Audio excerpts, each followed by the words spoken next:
unlocking your world of creativity with best-selling author and brand innovator, Mark Stinson.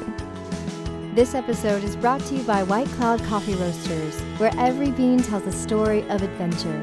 Visit whitecloudcoffee.com and use the code CREATIVITY. Welcome back, friends, to our podcast, Your World of Creativity. We've been traveling around the globe talking to creatives everywhere about how they get inspired and how they organize ideas, and most of all, how we make the connections and gain the confidence to get our work out into the world. And today I'm so happy to welcome Tami Eagle Bowling. She's a motivational speaker, but also creator of a great program called Light Up MBC Live. Now, it started as a global event. Tami will tell us all about it. It's expanded into a show and a fundraising event, all to raise awareness for metastatic breast cancer. Tami, welcome to the program. Thank you for having me. When I say illuminating, just looking at your video background and the illumination of the lights, what a great idea to light up buildings, put some color behind this campaign, and amplify patient voices. And with this, you guys have raised over $2 million for metastatic breast cancer research. Tell us about the genesis of the idea and how it's blossomed over the years. Yeah, so actually, the Light Up NBC campaign started in 2017 by a woman named Laura Inahara, who had just lost her best friend, Jessica Moore, at the age of 36 to metastatic breast cancer. And Jessica really wanted a landmark to light beyond pink that really showed the journey of all stages of breast cancer instead of just pink, which represents really survivorship. So the first landmark to light up in the metastatic breast cancer awareness colors of pink, teal, and green was the Portsmouth Memorial Bridge. And everyone gathered at the bridge and they really told stories about Jessica and really felt her light. And Laura committed to finding more landmarks to join this campaign. And by 2019, she had 80 landmarks that would agree to light up all on the same night. Always on October 13th, because that is the date that's federally recognized as Metastatic Breast Cancer Awareness Day. Good. And your journey from publishing to this purpose-driven cause, 2 decades in the media world, you had some skill and experience from your career that you could obviously draw on, but putting your energy into advocacy. Tell us about how you made that translation. It is interesting because when I was first diagnosed with metastatic breast cancer, it was so hard to understand how this could happen, why this could happen. And the whole idea of giving it purpose was a way of healing. And I knew that I had certain skills in terms of sales and selling sponsorships that I used when I worked in the magazine world. And I wanted to apply those to help raise funds for stage 4 breast cancer. So this campaign, Light Up NBC, in 2019, we had those 80 landmarks lighting, but it only really raised $5,000 through t-shirt sales. And that's when I decided to create a show called Light Up NBC Live to really help monetize the campaign, because awareness just wasn't enough. We need to translate that to actually saving lives by funding research. So I created Light Up NBC Live, and it aired that first time in 2020. And we actually had patients standing at the landmarks, and we brought them in live to the show over Zoom so that people around the world could see the landmarks, could hear their stories directly. And music, something that's just always inspired me on my journey. So we have lots of different musicians that record songs that we play during the show. And then I also interview scientists for the show that share how the research grants that they're getting from Medivivor have propelled science forward, and what their hopes are that the grants that are funded will allow them to do that will ultimately create different breakthroughs to help patients live longer. And as you said, we're so proud now. This is the 6th year that we'll be doing Light Up NBC Live, and it's raised over $2 million to benefit Medivivor research and support for stage 4 breast cancer research. Yeah, it's fantastic. And clearly the scope of the landmarks from a few dozen to now about 300 and 166 cities, I read. What a wide scope. You must be so excited. I am so excited, and it's so amazing that we have landmarks in every single state in the United States and now 20 different countries around the world. When I get an email from a metastatic breast cancer patient in Australia who is excited to join the campaign and wants to learn how to light a landmark in Perth, Australia, I say, wow, this is having an impact worldwide. And that is so fulfilling and so purposeful, and even in Aruba, we have 10 landmarks lighting in Aruba. So, I'm just glad that more people are understanding the cry by the stage 4 community that nobody really dies of early stage breast cancer. It's really when it spreads beyond the breast, when it metastasizes to stage 4, is what causes death, and that's why we need this awareness. We need this awareness so that people understand where their funds are going and that we can fund stage 4 to actually stop death from breast cancer. Yes. Well, I'm glad you brought this up because I think, first of all, the lighting metaphor, the causing illumination and more people gaining visibility and understanding.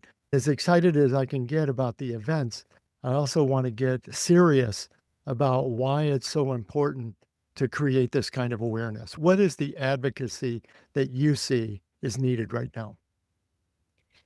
I think that when we enter October, there's typically this sea of pink. People call it just pink washing and lots of things that are pink. But there's a lack of education when it comes to where the dollars are really going and the different stages of breast cancer. And I think one well-known statistic was that 1 in 8 women will be diagnosed with breast cancer in their lifetimes. And there's so much of a focus on early detection and prevention, which of course is very important. Everybody should be doing the first of the month, every month, doing a self-check in the shower and really know their bodies. And let's not forget that men get breast cancer too. And while it's only 1% men, they still get it. So they should be aware that if they see changes, that they do have breast tissue and should get it checked out. But I think one of the statistics that people don't focus on is that despite early detection, 30% of women with an earlier stage diagnosis have a recurrence as stage 4. And that's when you can't survive the disease. Ultimately, we're working on more and more treatments to increase that life expectancy, but it's still only 31% of stage 4 breast cancer patients live more than 5 years. And that's not enough. And younger people are being diagnosed with this disease, and we need to do more. Yes. And I've read this phrase, survive and thrive. And you've talked about the statistics, but what does it really mean? First of all, to you personally, a patient yourself, a mother, a leader now in this cause, what do these sort of phrases and causes mean to you? When I was first diagnosed, I didn't even understand this concept that breast cancer could spread beyond the breast. I had never even heard of metastatic breast cancer. So when they told me, you can't have a mastectomy, it's already spread to your liver, your life expectancy is 2 to 3 years, I thought, wow, how am I going to survive this? And I realized that so many people consider themselves survivors because they can have the surgery, they can get it out, they might have early stage, and 70% of the time, they will have the chance to survive and live cancer-free, unless they're in that 30% that has the recurrence, or like me, that was diagnosed stage 4 off the bat, which happens in less than 10% of people, where I never even had an earlier stage. It just was stage 4 when they caught it already. And in that instance, you think, okay, like, how can I survive if I'm being told I have a terminal illness? And that's why I think the pink really represents survival. But when you're stage 4, a lot of people think about, how do I thrive with this? Because surviving sometimes indicates remission, like I've survived. In other words, like I can put this piece of the journey behind me. And if it's early stage, I can ring that bell and I can get past it. But when you're stage 4, there is no cure. You're always in this tunnel, sort of making the best along the way. But because there's no cure, there's no end to it. You just have to live and love in the present and enjoy your time on this earth each and every day. My guest is Tami Eagle Bowling. She's an advocate and creator of Light Up NBC Live. Tami, you've also created the Eagle Method, taking off of your name. It's a framework of resilience, embracing uncertainty, and improving your mental health in general. Walk us through how you apply some of these principles in the context of everything we've been talking about with metastatic breast cancer. Yeah, when the pandemic hit back in 2020, I had already been living with metastatic breast cancer for 5 years at that point, and felt that I had some great tools I could share with others on how to embrace uncertainty. And I'll never forget that upon my diagnosis, my father said to me, life is 10% what happens and 90% how you choose to react to it. So one of the pillars of the Eagle method is it's actually an acronym. So E, the first pillar, is examine your perspective. Mhm. And that's really about owning your perspective each and every day. And that really helped me because in the beginning, I would drop my kids at preschool, hold it together, and then after I dropped them off, the tears would come down and I would think, "Oh my gosh, how long do I have to live? And who's gonna teach my kids to read? And who's gonna braid their hair? And who's going to teach them the values?" And then this whole notion of, I'm alive. I'm here. And I can own my perspective and choose how I'm reacting to this diagnosis.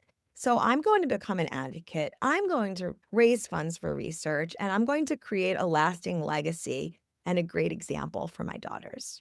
So powerful. And obviously it's paying off, making impact. And I'm trying. I'm trying. that's gotta be very fulfilling. It's very personal, and yet the ripple effects, the wave of impact must be very gratifying. It is. I think what's the most gratifying is just when I hear from people who watched the show and tell me that they sat and watched it with their family and felt so inspired that they're not alone on this journey. And they heard how people are living and still finding joy in every day despite this diagnosis. And I gave you the example of someone from Australia reaching out, how the campaign has touched them. Recently, I spoke to someone from Florida who took a while to get involved, but this year she got a proclamation using a template I sent her from her local mayor, Very nice. doing a watch party for the show. And these things are helping people heal through advocacy. And just that is the most fulfilling part about the campaign, Very, healing that can help others. very good. Tami, I want to close with a broader creative question, but first, I think let's make sure people know how to connect with your cause. And certainly as October 13th comes up, how can we get involved and where can we find you and your work? Yes, so tune in October 13th at 8 o'clock p.m. You can find all the details at www.lightupmbc.org. And you can follow the social channels on Instagram and Facebook for Light Up NBC at that channel, but you can also connect with me directly on my Instagram, which is Eagle Method, or on LinkedIn at Tami Eagle Bowling. Very good. We'll put all those links in the show notes so we can find you. Tami, you've mentioned how many people get involved and I guess convert their uncertainty and adversity to really finding their voice. How did you do that? And what advice would you have for others to really collaborate and bring others into the cause? I think that to find purpose, we need to understand what values are important to us. And as long as we're living in line with those values that we care about, then we can feel that we're living with purpose. And one way to do that is to think about, what skills do you have that could potentially help a cause that you believe in? So if you're great at sales, maybe you can call up an organization and say, look, I'm happy to help you sell some sponsorships. Or if you're a graphic designer, you can connect with an organization and say, hey, like, I'm willing to put in a couple hours a week or a month to help you design social media graphics.